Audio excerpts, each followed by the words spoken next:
Sir ನಮಸ್ತೆ sir. ನಮಸ್ತೆ. ಇಲ್ಲಿ ಎಲೆಚುಕ್ಕಿ ರೋಗ ಮತ್ತೆ ಅಡಿಕೆಗೆ ಸಂಬಂಧಪಟ್ಟಂತೆ ಯಾವ ರೋಗಗಳಿದ್ದವು, ನಮ್ಮನ್ನು ನೀವು ಕರೆಸಿದ ನಂತರ ನಾವೇನು ಅದಕ್ಕೆ ಸಜೆಷನ್ ಕೊಟ್ಟಿದ್ವಿ ಮತ್ತೆ ನೀವು ಹೇಗೆ ಮಾಡಿದಿರಿ ಅನ್ನೋದನ್ನು ಸಂಕ್ಷಿಪ್ತವಾಗಿ ಹೇಳೋದ್ರೆ. 2023 ನಂತರ ನಿಮ್ಮನ್ನು ಕಾಂಟ್ಯಾಕ್ಟು ಆಗಲೇ ನಮಗೆ ಈ ತೋಟಕ್ಕೆ ಎಲೆಚುಕ್ಕಿ ರೋಗ ಮತ್ತು ಬೇರೆ ಬೇರೆ ನಮ್ಮನೆಯ ಹಲವು ಬಗೆಯ ರೋಗಗಳು ಇದ್ದವು. ಅದನ್ನು ನಿಮ್ಮಲ್ಲಿ ಹೇಳಿದಾಗ ಅದಕ್ಕೆ ಸಂಬಂಧಿಸಿದ ಬೇಕಾದಂಥ ಮದ್ದನ್ನು ಕೊಟ್ಟು ಕ್ರಮಬದ್ಧವಾಗಿ ಅದು ಬಿಡುವಂತೆ ಸೂಚನೆ ಕೊಟ್ಟಿದ್ದೀರಿ. ಆ ರೀತಿಯಾಗಿ ಮಾಡಿಕೊಂಡು ಬಂದಿದ್ದೇವೆ. ಈಗ ಸಾಮಾನ್ಯ ಒಂದೇ ವರ್ಷದಲ್ಲೇ ಅಲ್ಲ, 1-2 ವರ್ಷದಲ್ಲಿ ಅದು ಕಂಪ್ಲೀಟ್ ಆಗಿ ಈಗ ರೋಗ ಎಲ್ಲ ನಿವಾರಣೆ ಆಗಿದೆ. ನಿಮ್ಮ ಇಲ್ಲಿ ಎಲೆಚುಕ್ಕಿ ರೋಗ ಯಾವ ಹಂತದಲ್ಲಿ ಇತ್ತು, ಹೇಗೆ ಇತ್ತು? ಅಂದರೆ ಗಿಡ ಸಾಯುವ ಸ್ಥಿತಿಯಲ್ಲಿ ಇತ್ತು. ಹಳದಿಯಾಗಿ ಒಂದು 3-4 ಸೊಗೆ ಮಾತ್ರ ಇತ್ತು. ಒಂದು 10 ಸೊಗೆ ಇರುವ ಬದಲು ಒಂದು 3-4 ಸೊಗೆ ಮಾತ್ರ ಇದ್ದು ಬಾಕಿ ಎಲ್ಲ ನಾಶ ಆಗುವ ಸೊಗೆಲ್ಲ ಇದು ಕರೆಕ್ಟ್ ಹೋಗುವಾಗ ಇತ್ತು. ಮತ್ತು ಇದು ಸಿರಿಬು ಇದು ಆಗುವುದು ಸಾಯುವುದು.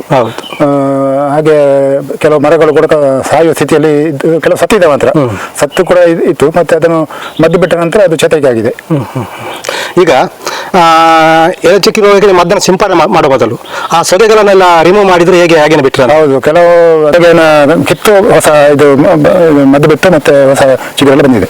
ಹೌದು. ಈಗ ನೀವು ಎಷ್ಟು ಸಲ ಮೆಡಿಸಿನ್ ಸಿಂಪಡಣೆ ಮಾಡಿದ್ರೆ? ವರ್ಷಕ್ಕೆ 2 ಸಾರಿ ಬಿಡಬೇಕು. ಪ್ರತಿ ವರ್ಷ 2 ಸಾರಿ ಬಿಡಬೇಕು. ಅಂದ್ರೆ ಒಮ್ಮೆ ಮಳೆ ಪ್ರಾರಂಭ ಆಗುವ ಮೊದಲು ಮತ್ತು ಮಳೆ ಕಮ್ಮಿ ಆಗುವ ಹೊತ್ತಿಗೆ. ಸಾಮಾನ್ಯವಾದ ಮಳೆ ಜೋರು ಇರುವಾಗ ರೋಗ ಅಷ್ಟು ಇದು ಕಾಣೋದಿಲ್ಲ. ಮಳೆ ಕಮ್ಮಿ ಆದಾಗ ರೋಗ ಕೂಡ ಜಾಸ್ತಿ ಅಂತ ಕಾಣ್ತದೆ. ಅದಕ್ಕೆ ಮದ್ದು ಹೊಡೆದ್ರೆ ಸರಿ ಆಗ್ತದೆ. ಹೌದು. ನೀವು ಎಷ್ಟು ಬ್ಯಾರಲ್ ಮದ್ದುಗಳನ್ನ ಸಿಂಪಡಣೆ ಮಾಡಿದ್ರೆ? ನಮಗೆ 2000 ಚಿಲ್ಲರೆ ಇದು ಇದೆ, ಮರ ಇದೆ. ಅದಕ್ಕೆ 14 ಬ್ಯಾರಲ್ ಒಂದು ಸರಿ ಹೋಗ್ತದೆ. ಹೌದು ಹೌದು ಹೌದು. ಆ ತರ ಮಾಡಿ ಸಿಂಪಡಣೆ ಕಂಪ್ಲೀಟ್ ಮಾಡಿದ್ದೀರಿ. ಈಗ ನಿಮ್ಮ ತೋಟದ ಸಂಪೂರ್ಣ ಫಲಿತಾಂಶ ಹೇಗಿದೆ? ನಿರ್ವಹಣೆ ಉತ್ತಮವಾಗಿದೆ. ಯಾಕಂದ್ರೆ ನಾವು ಎಷ್ಟು ನಿರೀಕ್ಷೆ ಇರಲಿಲ್ಲ, ಇಷ್ಟು ಉತ್ತಮ ಆಗಬಹುದು ಅಂತ ನಿರೀಕ್ಷೆ ಇರಲಿಲ್ಲ.